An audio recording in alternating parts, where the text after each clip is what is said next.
Depuis la fin de semaine dernière, Benjamin Mendy est jugé pour 8 viols, une tentative de viol et une agression sexuelle contre cette femme. Le footballeur de 28 ans, devenu champion du monde avec l'équipe de France de football en 2018, en Russie, est suspendu depuis 1 an par Manchester City, nie les 10 chefs d'accusation qui concernent des faits qui se seraient déroulés entre octobre 2018 et août 2021 à son domicile de Prestbury, dans le Cheshire. Il risque la prison à perpétuité.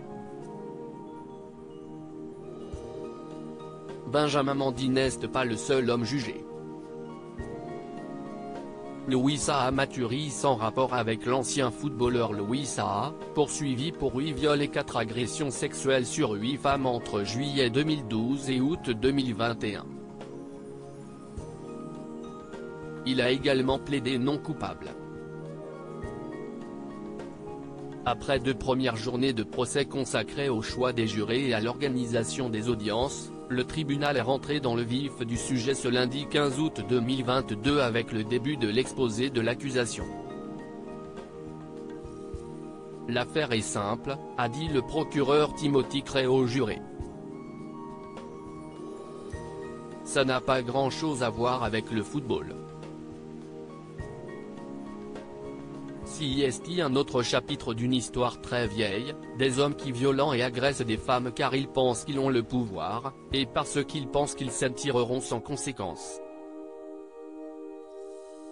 Il a qualifié les 2 accusés de prédateurs prêts à commettre de graves abus sexuels sur des jeunes victimes vulnérables, terrifiées et isolées, soulignant que le téléphone de certaines femmes avait pu être confisqué quand elles se rendaient au domicile du joueur.